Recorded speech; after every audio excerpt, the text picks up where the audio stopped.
Hey friend, please subscribe. 1 second for you. Big deal for me. I was wiping puke off the tile when Jake rolled in wearing cologne. My dad was half conscious, shirt soaked in sweat, and Jake walked right past him like it was a dinner party, not a dying room. He bent down, kissed Dad's hand like he was visiting a pope, and said, "Hang in there, old man," then looked over at me and winked. I kept my mouth shut. That was my default. I just tossed the dirty towels in the hamper, squeezed out another dose of meds from the syringe, and watched Jake charm the air like cameras were rolling. My name's Martin Murphy. I'm 22. I live in Napa, California. Folks call me Marty, but my dad barely called me anything at all. Before we start, tell us which city or country you're listening from. Let's see which corners of the world we've gathered from today. Thanks. And now the story.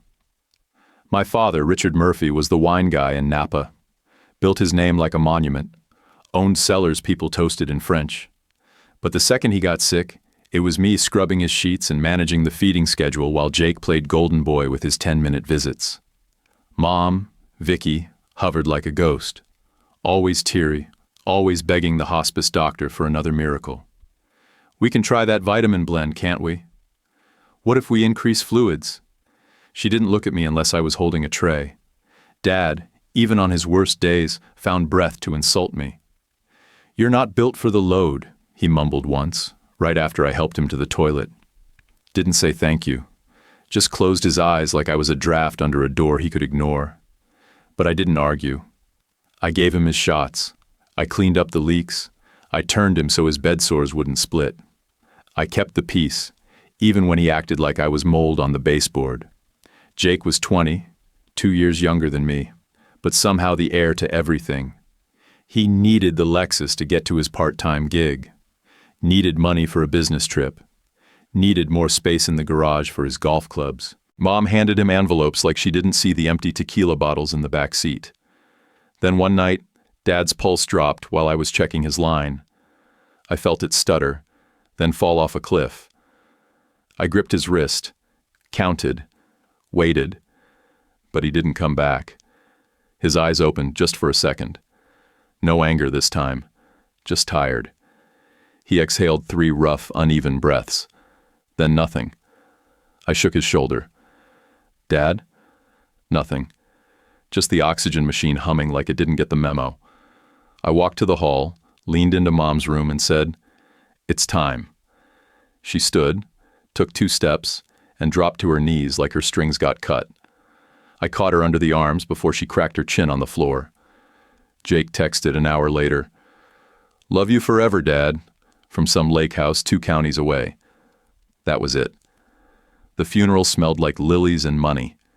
Everyone wore sunglasses. Jake showed up late, posed like a movie poster, then peeled out the second the pastor said, "Amen." The lawyer scheduled the will reading for Tuesday. That night, I didn't sleep. Just sat on the couch, staring at the fridge hum and the stained carpet, listening to a quiet house that didn't feel like mine anymore. I told myself I'd take whatever came without whining, walk it off, stand up and keep going, start over, because no one was coming to rescue me. The lawyer read it like he was ordering lunch, flat, bored voice, no pause between lines. Mom got the Napa house for the rest of her life. Jake got the business, 2 of the cars, the condo downtown, and the accounts. I got a rundown property out by the county line and a starter fund, with barely enough to cover 6 months of rent if I lived like a ghost. They didn't even say the property's name, just a parcel number and a line about family continuation per legacy structure. Jake was already swinging the new car keys on his finger like he'd won a game show. He clapped me on the shoulder and said, "Don't be a beggar, bro. Play your cards. You'll figure it out." Then he walked out like a man heading for a steak dinner. In the parking lot, Mom squeezed my hand and sniffled like she just woke up from a bad dream. "I didn't know it would be like this, Marty. I swear I didn't." Then she slid into Jake's back seat, the same seat I used to ride in as a kid, and stared straight ahead while he pulled away. I didn't cry. I didn't scream. I went back inside, asked the lawyer for the parcel file, and left without another word. I packed one duffel, just boots, jeans, and my shaving kit, and bought a one-way bus ticket with no return plan. The bus smelled like fries and sunburn. I stared out the window while the towns got smaller and the fields got longer. We passed a beat-up gas station, a line of irrigation pipes, and a dead deer on the shoulder before we finally stopped in front of a general store with a soda cooler out front and a corkboard full of lost cat flyers and garage sale signs. The driver nodded at me. "Last stop, bud." I stepped off with my duffel and boots. Nothing else. The house sat a mile back off a gravel road, tucked behind a bent gate half swallowed by weeds. The roof was sun-warped, porch sagging like a drunk's shoulders, with one shutter clinging on by a rusted hinge. Off to the left was a kennel building, the kind you'd expect to find in some washed-up racetrack town. It was its own thing. Fenced, faded paint, metal water bowls dry as dust. I noticed the brass plate on the kennel post, dull and green in the corners. It said, "Caretaker Covenant, see Deed Book 31, page 183. That was when it clicked. This wasn't just a dump. This was something my dad had set up, buried under old paperwork, but legal. Before I could figure out what to make of it, a man waved from the gravel lane. Late 60s, maybe early 70s, stiff gait, faded flannel tucked into worn jeans. He had a limp that made every step look like a question mark. "You Martin?" he asked. "Yeah, I guess so." "Harlan Reed," he said, offering a handshake. "Been watching the place. Your dad paid me a little something each month to keep it from falling in." He didn't talk like a guy who worshipped Richard Murphy, just a man doing his job. He nodded toward the kennel. "Come on, let me show you something." She was waiting just inside the first stall, sleek gray coat, long snout, calm eyes that tracked every move. She stood slow, one rear leg shaky, and then stepped forward like she owned the place. "That's Pogo," Harlan said. "Used to be a star. Took a bad step last year. Still got spring, though. Knows her commands, knows her people. She's just been waiting for one." "Why's she still here?" I asked. "Your dad bought her on a dare. Some story about outbidding a guy from Reno. Parked her here like a trophy. Barely checked on her." I stepped inside the stall, knelt down, and said her name once. "Pogo." She walked right up and leaned her head into my chest like she'd been waiting 10 years just to do that. That did something to me. Didn't matter if I was bitter or broke. That dog chose me. Inside the house was another story. Busted legs on the chairs, black mold creeping on the windowsills, mouse droppings near the pantry, and beer bottles in corners like someone had used the place as a hideout. But the bones were there, thick beams, real wood, not the fake veneer junk. I opened every window, dragged the trash bags out, and swept until dark. I slept on a bare mattress with my boots still on, one arm draped across the duffel, the other over a rusted crowbar I found behind the stove. At sunrise, I heard footsteps on the porch. I stepped outside ready to fight if I had to. Instead, I saw a woman about my age holding a casserole dish, with a small kid ducking behind her leg like he wasn't sure if I was real or just another rumor. She held the dish out without a word. "Megan Sanders. I live across the creek. This is Otis. He's 4 and believes everyone with boots is a cowboy." Otis peeked around her jeans, stared at me, then looked past me and saw Pogo stretching in the yard. "Can I pet your dog?" he asked. "She picks who she lets," I said. Pogo didn't hesitate. She walked straight up to Otis, sat, and waited. He touched her muzzle with both hands like he was handling something holy. Megan smiled and handed me the dish. Green bean casserole, real onions, not the crunchy fake kind. You look like you need it. I didn't argue. I just nodded and held the door open. Megan didn't ask for permission to help. She just started showing up. Next morning, she handed me a grocery sack full of basics: peanut butter, coffee, paper towels, ibuprofen. "Figure you're still learning where the store is," she said, and I was. I thanked her like a guy who wasn't used to anything being handed over without strings. Otis tugged her shirt with one hand and pointed at Pogo with the other. "Can I pet the fast dog again?" "Ask first," Megan said, but Pogo was already trotting over, tail twitching, nose in his palm. She'd picked him, that was plain. He gave her a crooked smile and said, "She smells like toast," which somehow made sense. We sat on the porch steps while Otis tried to braid a stick into Pogo's fur. Megan leaned back on her hands and said, "I got pregnant at 15. Guy from my chem class. His parents moved 3 towns over when I wouldn't end it." She shrugged. "Had Otis at 16. Got my GED and started working at the dollar store. Wasn't pretty, but it's clean now." I didn't know what to say, so I said what I meant.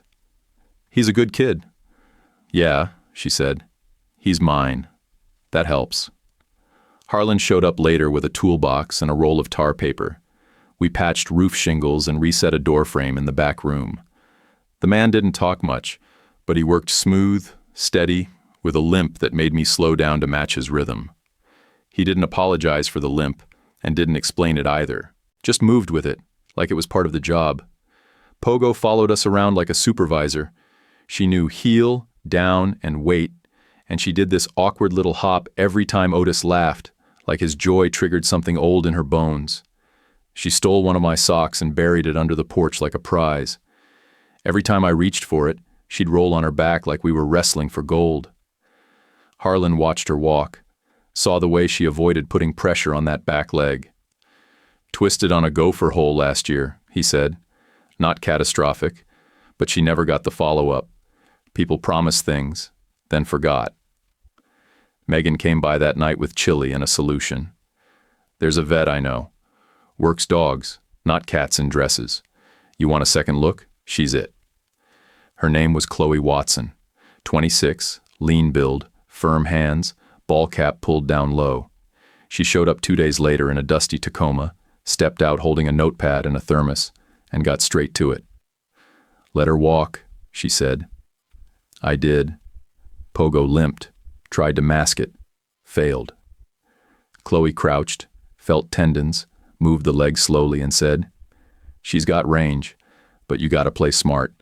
This isn't just fetch rehab." She gave me a whole schedule: stretching, icing, short straight runs, no corners, no tight turns, no hero stuff. Pogo didn't love it. She wanted to run full speed on day 3. Chloe shook her head and said, "Win the long game or don't play at all."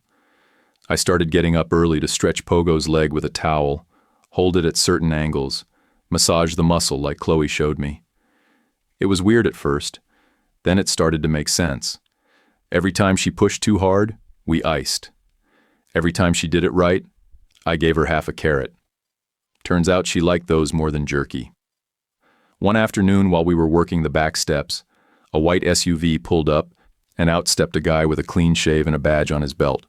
Tyson Roberts, county detective, sheriff's office. He carried a tow chain coiled over one shoulder and said, "Harlan around?" "He's inside," I said. Chloe was crouched beside Pogo, checking her knee. Tyson handed over the chain and stuck around longer than he had to. Said something about the sunset looking like barbecue sauce. Chloe rolled her eyes but didn't walk away. I caught the glance between them. Half challenge, half invitation. They had a story already or were about to start one. Megan came back a few nights later. No dish this time. Just ideas. "Your clothesline's gonna pull the whole siding off in a month," she said. "You need better anchors." "Didn't get to that yet," I told her. "I know. That's why I'm here." She walked around the side and started pointing. 2 screws here, tension pole there. Done.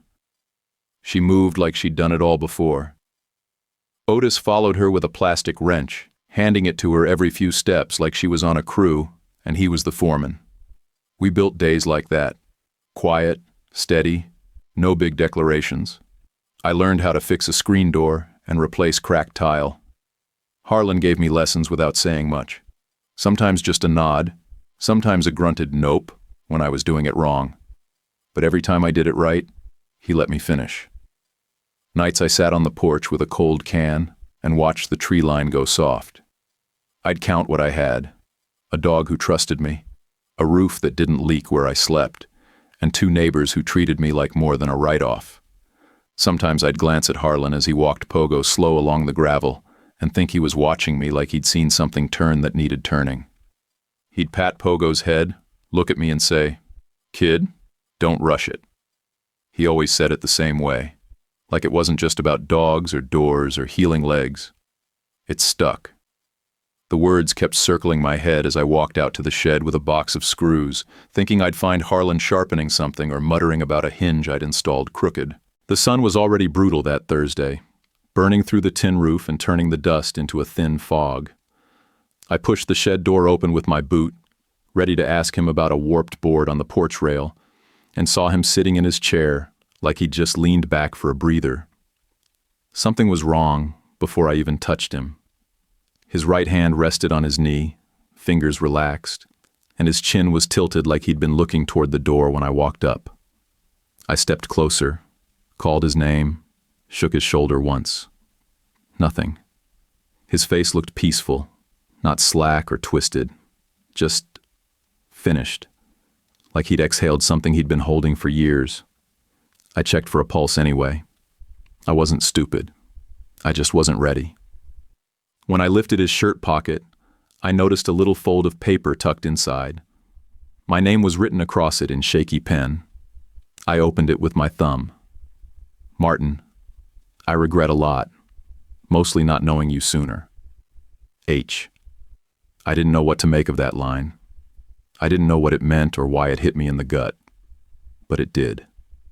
We buried him 2 days later on the hill by the walnut tree, under the same shade where he'd sit in the afternoons and watch Pogo limp her slow circles. A handful of neighbors showed up in work boots and Sunday shirts.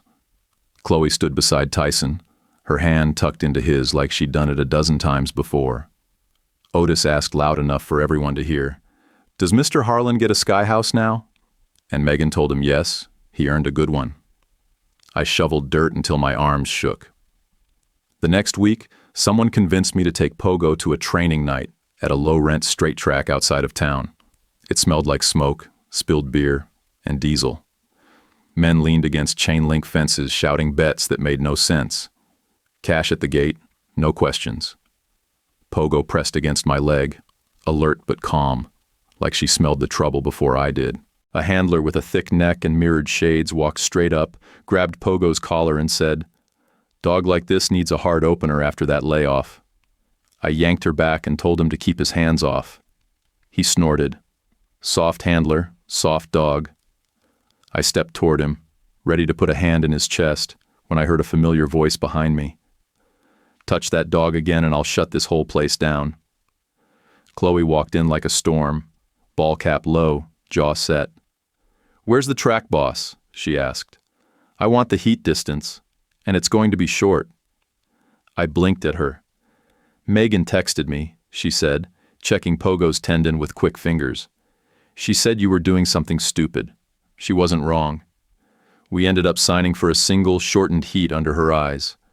Any strain and she'd pull us. The boss didn't like it, but the sight of Tyson's truck near the gate, he'd followed Chloe, kept him polite. At the line, Pogo crouched like she was remembering a life she'd paused, not lost.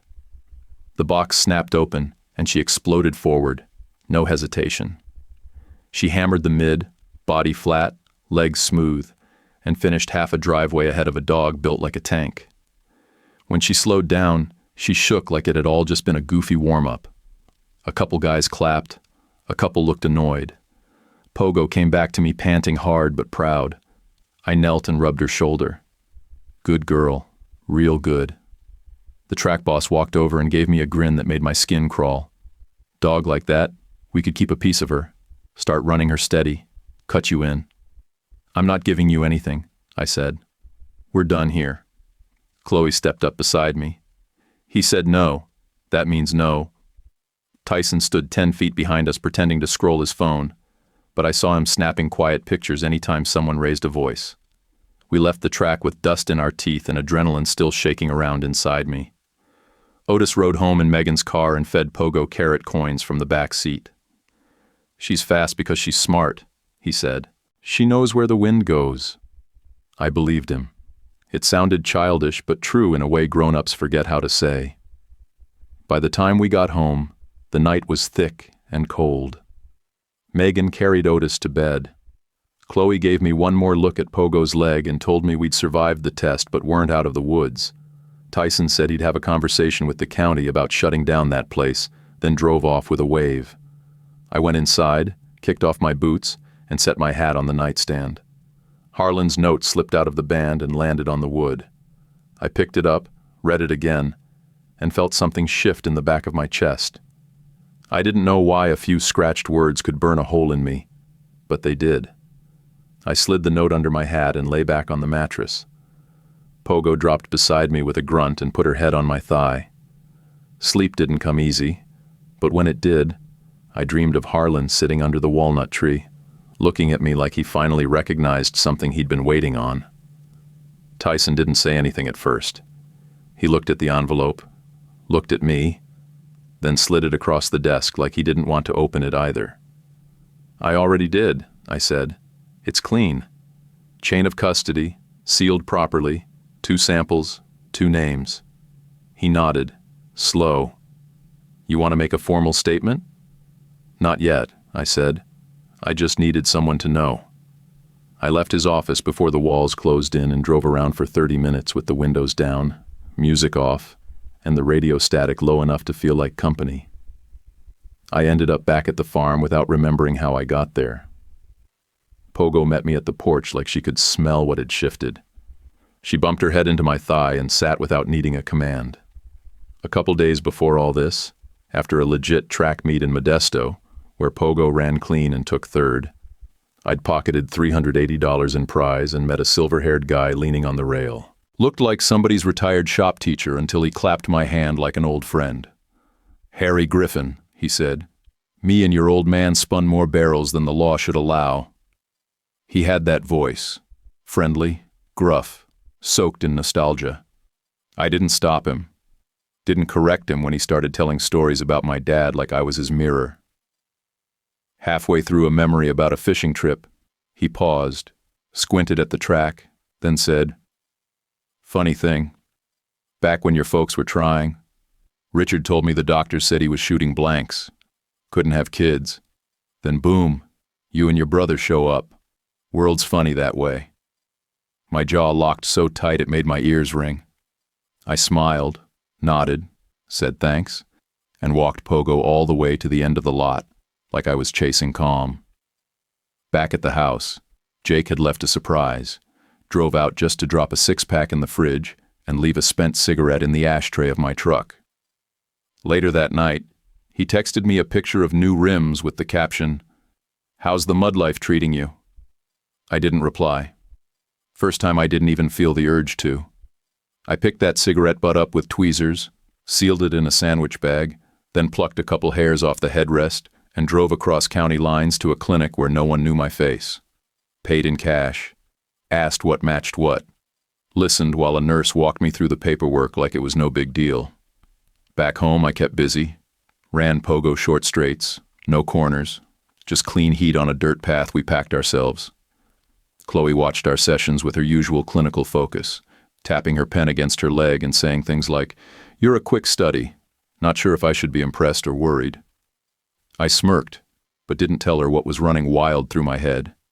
I iced Pogo's leg like she was the only thing still steady. Megan brought Otis over almost every other day.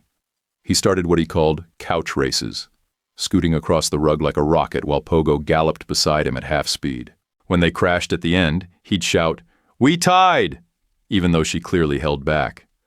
Megan stood in the doorway one night laughing so hard she wiped tears off her cheeks with the hem of her shirt. "I haven't seen him this happy in a long time," she said, voice soft like it might snap. "Dog makes things better," I told her. It was all I could say without letting more out. The DNA results came in on a Wednesday. I didn't open them inside the clinic, just walked out, sat on a bench near the parking lot, tore the seal, and read it twice. 0% relation. Not brothers, not cousins, not step anything. just strangers born to the same lie. I stared at the paper like it might catch fire. I didn't cry, didn't rage. My chest just felt hollow, like my whole rib cage had caved in and nobody noticed. I drove straight to Tyson's office, walked in, and asked for someone who wouldn't blow me off. They gave me him again. He sat up straighter this time. "This change anything for you?" I slid the file across. "It's clean. No mix-up. My name's on one, Jake's on the other. They don't match. You want to pursue it?"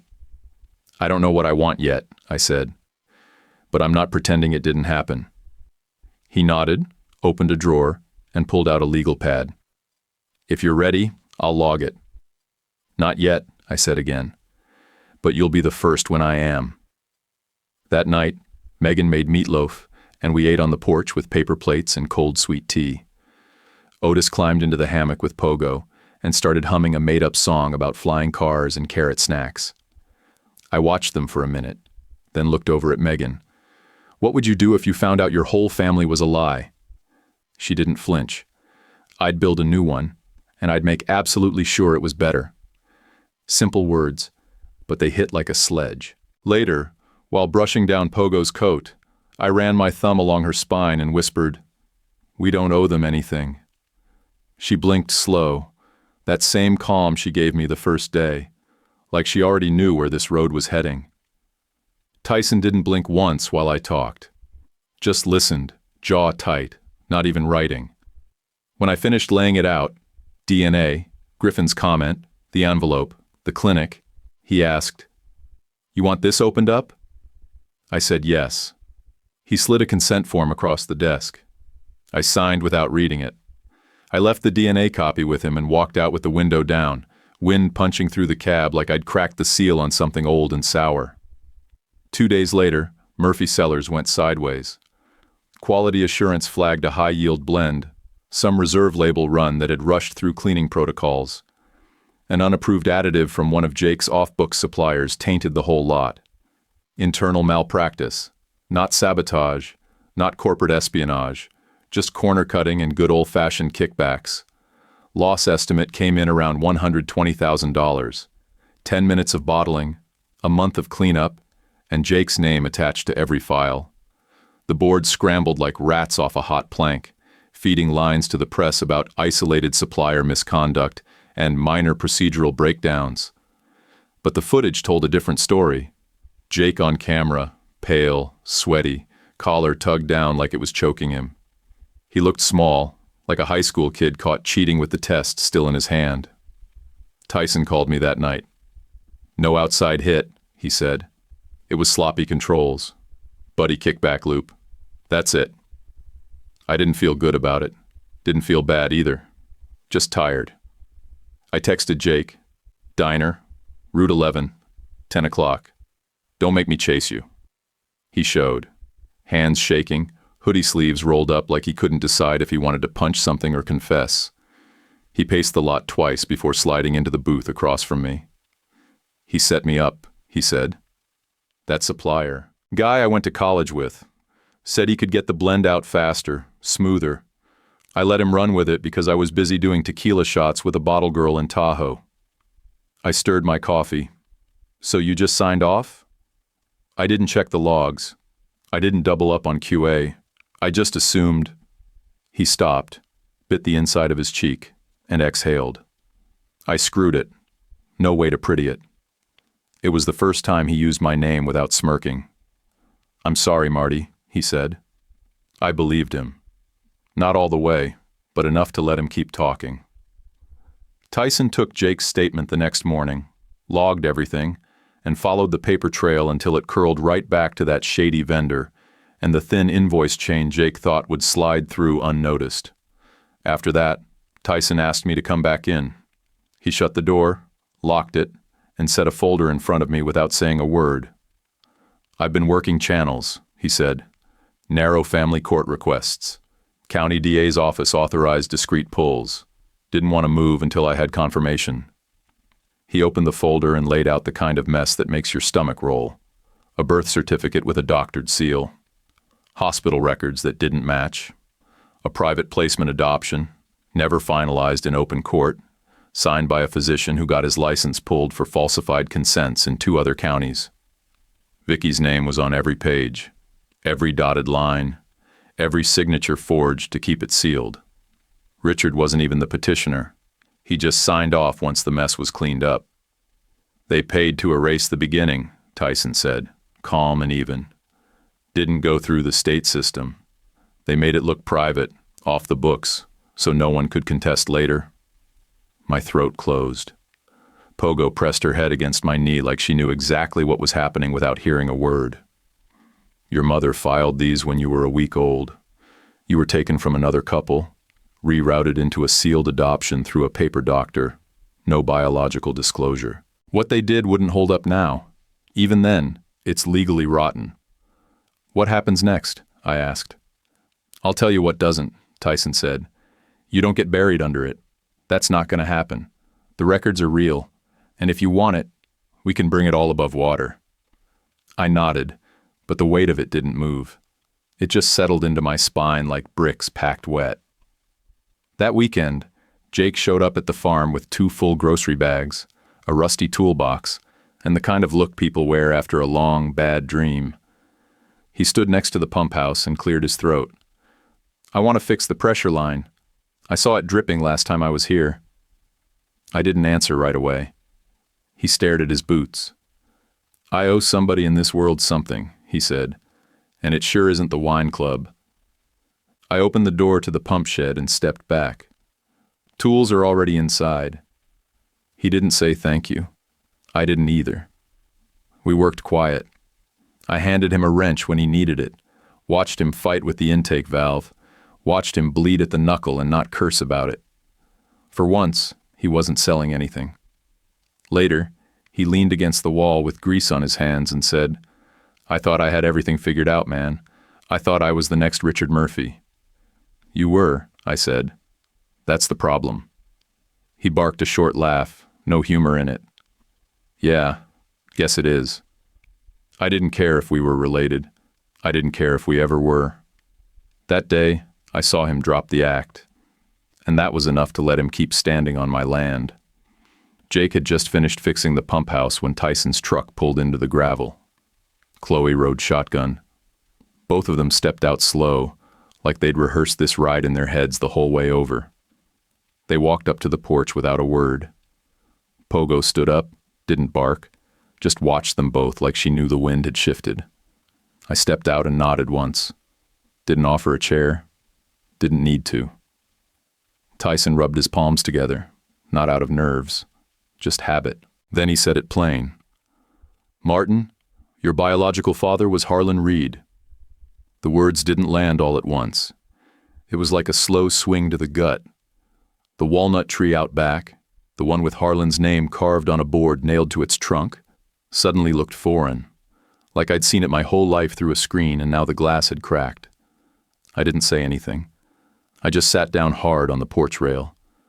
Back then, Harlan would have been 41, old enough to have a decent job, young enough to screw things up. Tyson opened the folder in his hand and handed me one photo first. Harlan in his 20s, standing beside a girl with dark hair and eyes shaped like mine. They weren't smiling, just staring into the camera like they didn't trust the world to treat them fair. He laid out more.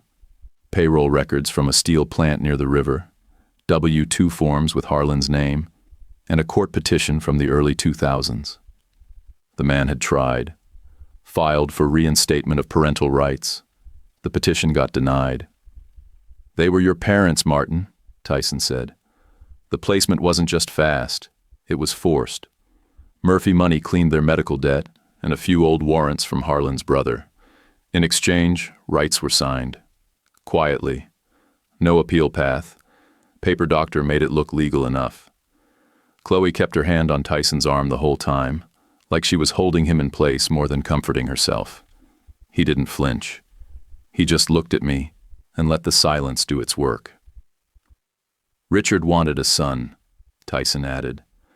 When the doctors told him it wasn't going to happen, he let the lie wrap around him and called it family. I stood up, walked off the porch, then turned and walked right back. My hands were shaking. I didn't even notice until Chloe offered me a bottle of water. I didn't take it. I needed the shake. "You're sure?" I asked. "Absolutely," Tyson said. "DNA, court records, timeline, it's all tight." I pulled Harlan's old note from my wallet. The line about wishing he'd found me sooner scraped across my ribs like a match head. "He was here the whole time," I muttered. That night, Megan tucked Otis into bed early and joined me on the steps. She didn't ask questions, just sat next to me with her arms around her knees. Pogo sprawled between us, tail thumping against the boards every few minutes. I didn't speak for almost an hour. When I did, all I said was, "He was right here. I looked him in the eye for months and didn't know." Megan leaned into my shoulder. "He knew," she said. "That note says he knew." A week later, we set a stone next to Harlan's marker under the walnut tree. It was small and plain, just his name, Army unit, and birth and death years, plus a second stone beneath it that simply said, "He stayed." I stood there with my hand on the bark while everyone else came and went. Told him about Pogo's last time trial, about Otis's obsession with dinosaur jokes, about Megan learning how to can tomatoes. I didn't cry, but my throat locked up until my jaw ached. Chloe came up beside me near the end, eyes red, face soft. She didn't say much. Tyson put an arm around her shoulders, held her there while she blinked hard. Somewhere in all that mess, those two had turned into something solid. And it fit. Jake showed up last, hands jammed in his coat pockets. No loud entrance. Just a slow walk across the grass and a box in his hand. He knelt by the stone and pulled out a wrench set, used, scratched up, but cleaned like it mattered. He set it under the tree and stood back. "He taught me to fix a gate once," Jake said, voice low. "Didn't laugh when I got it wrong. Just handed me the tool again." I nodded but didn't say anything. He was trying.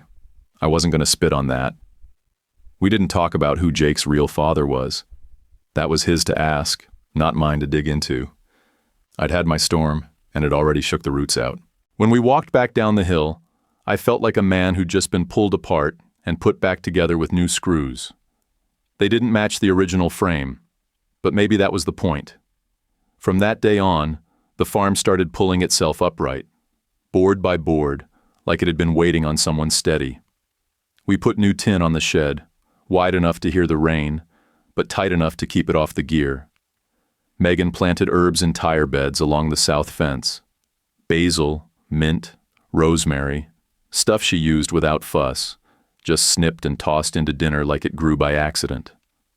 Tyson's buddy brought his grader by one Saturday and cleared the lane smooth, evened the dips, dragged gravel until it looked like a place people wanted to come down, not turn away from.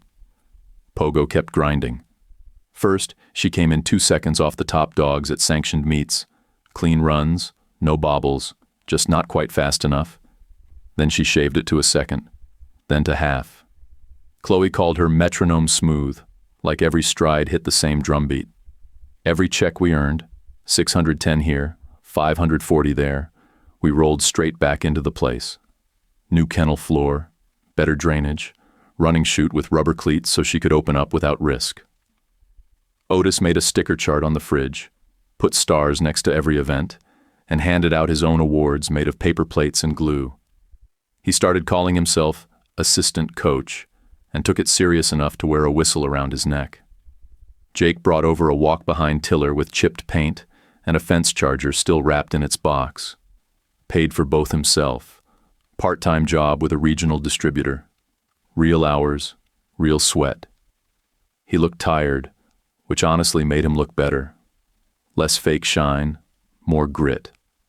The winery mess didn't stop with the spoiled batch.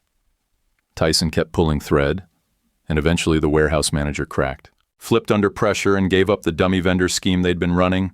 Fake suppliers, inflated invoices, payouts funneled through burner LLCs. Jake testified. Didn't dodge, didn't spin it. Just stood there and owned it. Said he'd ignored what he knew because it felt easier. The board cut him loose but spared him the worst. Repayment plan, oversight, and a permanent blacklist on vendor approvals. No more friends in purchasing, one board member said.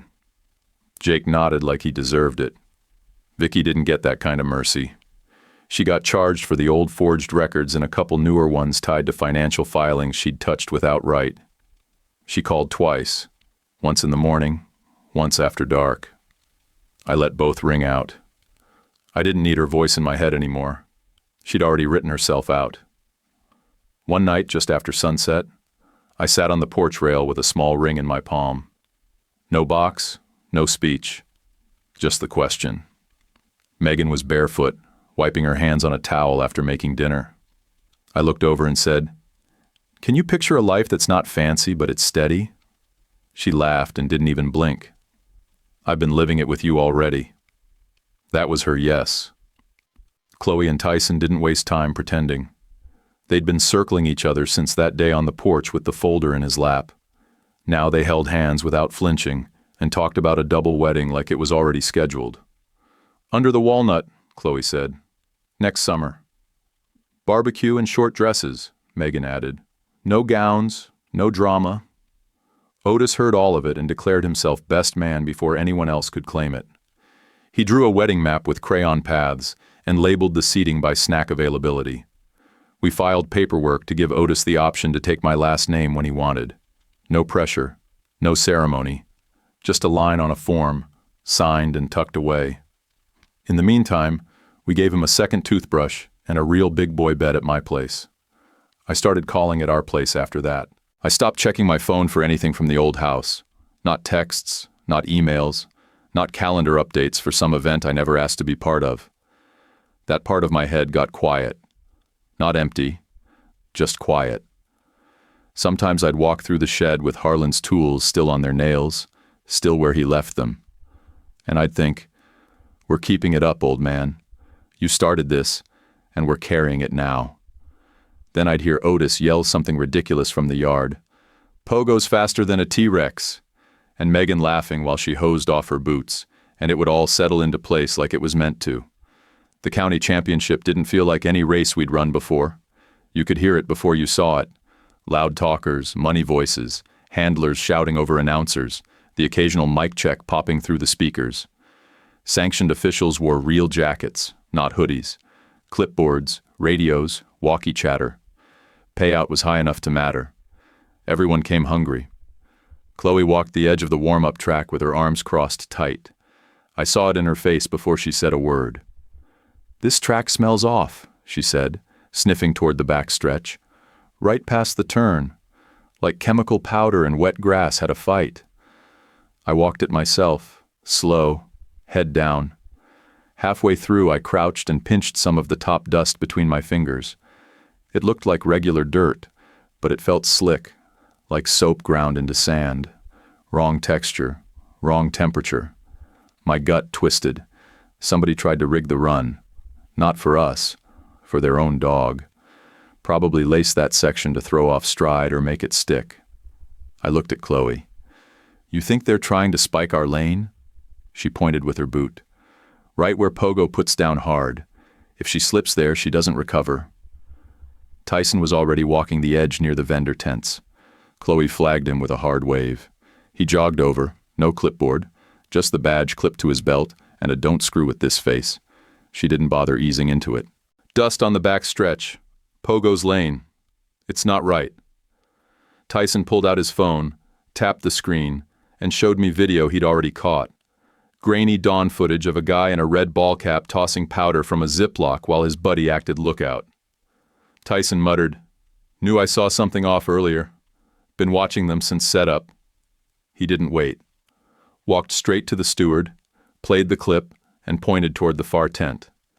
By the time a track cop crossed the infield, the buddy was gone, but the guy in the red cap froze like someone had pulled his plug. The steward barked orders into his walkie. The start got delayed. The backstretch got raked and soaked. The crowd booed like kids denied recess. Chloe stayed by my side the whole time, muttering tendon checks and stretch sequences like she was trying to keep from swinging on someone. I didn't let go of Pogo's leash, kept walking her in tight loops. Otis followed, full of questions. Why are the men mad? Why's the machine spraying the dirt? Are raptors faster than dogs? I knelt beside him and said, only one way to find out, but you gotta cheer like it's the finals. He saluted me. Yes, sir, coach. Gate time. Sun sharp overhead. Chloe checked Pogo's legs one last time, tapped the flank, and stepped back with a nod. The gates popped. Pogo broke clean, straight line, head low, stride even. For the first 20 yards, she ran shoulder to shoulder with the favorite, a lean brindle who'd clocked firsts in 3 straight meets. I counted her steps under my breath. She shifted at the back stretch, same spot they'd tried to poison with powder. But it held. Clean ground. Chloe's rake crew had done their job. Her rhythm stayed true. Then she slid half a head forward, then a full head. She didn't look back, didn't slow. Crossed the finish 2 lengths ahead, tail high like it was her own proud flag. Otis screamed loud enough to pop eardrums. Megan wiped her eyes, laughing through the tears. Chloe shouted something I couldn't even hear, her fist in the air, badge lanyard swinging around her neck. I dropped to one knee, grabbed Pogo by the collar, pressed my forehead to hers and said, "That's our second chance, girl. You took it and ran." Behind us, the red cap trainer tried to disappear into the crowd, head low, hands in his vest. Tyson and a track officer met him at the tunnel. I didn't even have to watch. I knew it was handled. The steward stepped onto the announcer stand and made it official. Permanent ban for tampering. Payout stood. That night someone took a photo of us right after the race. Me still in the dirt, knees stained, Pogo licking the sweat off my jaw. I was grinning like an idiot. It's still the only photo of me I've ever liked. Court didn't feel like justice. It felt like sitting in a cold room where the coffee tasted like metal and time wouldn't move. The clock on the wall ticked like it was mocking everybody. Vicky sat with her lawyer and didn't look over. Didn't cry. Didn't ask for anything. She took a plea on the forged adoption records and a couple of newer charges tied to financial paperwork she had no business touching. Prosecutors said the statute clock had paused due to ongoing concealment. Legal speak for you don't get to hide the body and then say time ran out. There were no cameras, no orange jumpsuit, no headline meltdown. Just fines, probation, and the slow collapse of a woman who had nothing left to spin. Whatever she'd been performing dried up, and there was nothing underneath. The judge looked right at her and said, "Human lives are not assets. No amount of comfort justifies irreparable harm." He said it slow, like he meant it. I didn't clap, I didn't flinch, I didn't even look for her eyes. That part of me was done. The wine board put out its own statement a week later. They named names. The warehouse manager who ran the dummy vendor scheme got fired and charged. Jake had to stand in front of the partners and read a statement of accountability. No speech, just facts. He didn't run from it, and he didn't dress it up. That mattered more than the check he wrote afterward. Tyson closed the tampering case at the track.